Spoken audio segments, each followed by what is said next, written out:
Kevin Rosine, Technical Agronomist for Channel Seed. Here today to give another territory update, just let you guys know what I've been seeing over the last couple weeks in both corn and soybeans, whether we need to be worried about things, what fungicide timing looks like on corn and soybeans, and just to give you a general crop update and what I'm seeing. So overall, I've been really thrilled and impressed on how well this corn crop looks right now. I know we have pockets of some challenging things going on, whether that's wind damage or whether that's hail damage for some of the storms we've had over the past 2 to 3 weeks. But overall, as you go across the territory from north, south, east, and west, we still have a lot of good crop out there and a lot of excitement. So with that good crop comes we still need to manage it as a good crop. So make sure we're continuing to follow the plan that we had set up before, and we need to try to make sure we get as much crop as we can late in the season so you guys have more to sell. One thing I wanted to update you guys on is we are starting to see a little bit of tar spot in the territory and in the state. It's not something that I want to get guys overly concerned about yet. Mainly been finding it on lower leaves, 1 or 2 lesions, but it's good to know that it's out there and that we are going to need our fungicides to help take care of that this year. This is being recorded on July 3rd. A lot of, at least my territory, has received quite a bit of rain over the last night, so everything's muddy. We have a lot of moisture there. The temperatures are warmer but not hot, so the conditions right now for tar spot and tar spot development is getting better. So we know we had the pathogen out there, we know we have the environment, and we know that in the past that those factors tend to let tar spot become an issue as we move further into the season. So all that being said, I'm still going to highly encourage guys to spray fungicides. The timing that I prefer, especially if we're going after tar spot, is doing a pass of some I would call premium products, so something like the Laurel Complete, Veltima, Miravis Neo, some of those 3 and 4 modes of action products we have out there with some of the SDHIs. That gives us a little longer window of protection, and it gives us some of the better products we have out there for tar spot itself. So I would be spraying those more premium products in the VT to R1 time frame, so tassel emergence to full silking. That way we're protecting the whole plant at its greenest point before tar spot can start working its way up the plant. So what we've experienced in the past, the longer we can keep the plant healthy and green throughout the season is when we have better yields, even though we're fighting through tar spot. So we need to start out in a good spot so we can finish in a good spot. So that's why we highly recommend you guys to spray at that VT to R1 time frame. That way you're setting yourself up better for later in the season. As far as a second pass of fungicides, I'm not to the point yet that I think we need to be concerned about doing that. The conditions continue to be right to have tar spot blow up, then yeah, there might be a chance we want to put a second pass on. But right now, I think we need to really focus on the VT to R1 time frame and spraying our premium products and let them give us a 2 to 2.5 week window where we can reevaluate here in a couple weeks. Right now, how do you understand and know when the timing to call the airplane is or to call a helicopter, so you can get on that time? So one of the big things is to make sure we get on the list and get it sprayed when you want it, not when the airplane decides you're going to be in the area. So one thing you can do is you can pull the whorl off of a plant that doesn't have a tassel yet, and take all the leaves that are wrapped around the tassel like this one and start counting them. So you start opening up where that's how many leaves it is till you get to the tassel, 1 to 4, however many it is. So for each rolled up leaf around that tassel that isn't emerged yet and open, you want to add another 3 to 4 days onto that. So if you have you have 3 leaves left till you get to the tassel, then you're looking at it's like almost a 10-day window before that tassel is going to emerge. That's important to know because That way you can give the airplane, give the co-op, whoever you're working with, time to know that, hey, these fields planted this date, we're within 10 days of spraying, get us on the list to be sprayed, this a certain week or a certain day of the week. If you call up and say, hey, my field's tasseling, I want it sprayed tomorrow, the chances of that happening are going to be pretty slim with a lot of these airplanes. They have a lot of acres to cover, and they have to spray everything that's in the area that they go that day.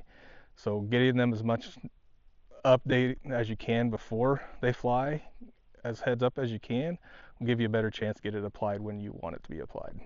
As we approach that 2 weeks from now, when we need to start making those decisions on whether we're going to put a second pass on or not, that's when I would start looking into the not so premium products, maybe some of the 2 modes of action, so it's not quite as expensive, and you get another week and a half of control from your fungicide from there. So something like a Delaro or some of the other competitor products that don't have the premium 3 and 4 modes of action.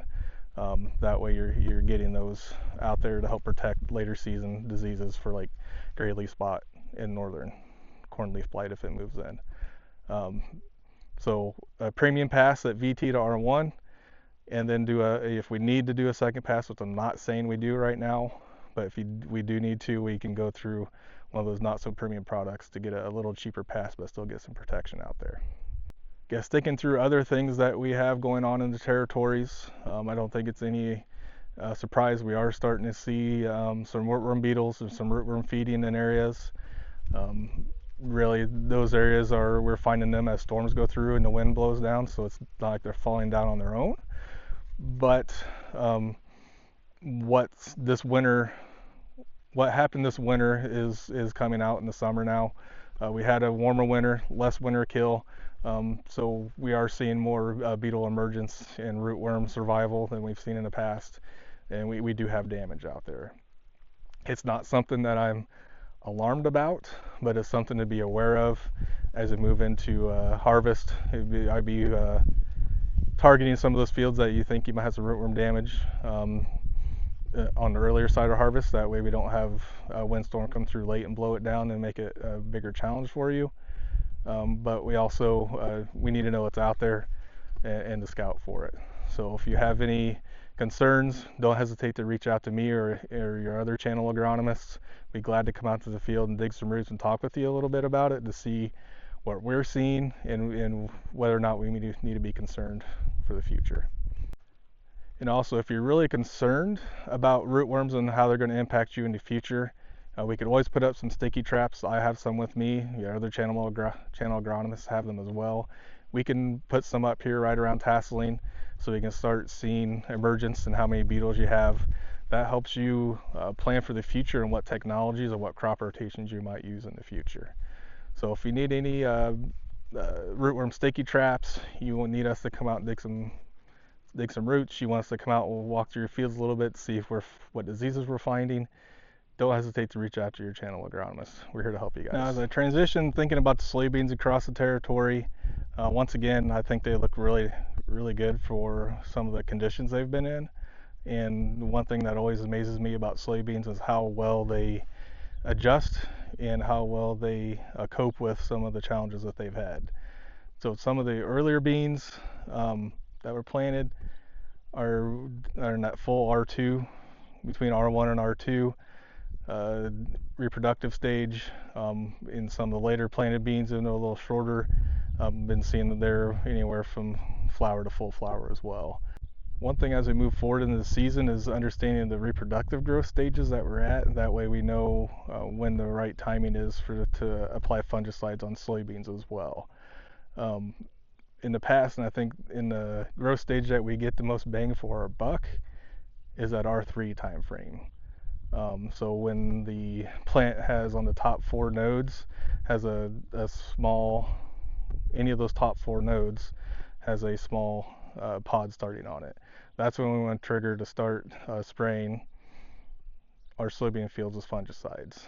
Now, as far as what products to use, I would lead towards some of those premium products, especially at the R3 time frame, something like the Delaro Complete and from the Bayer lineup.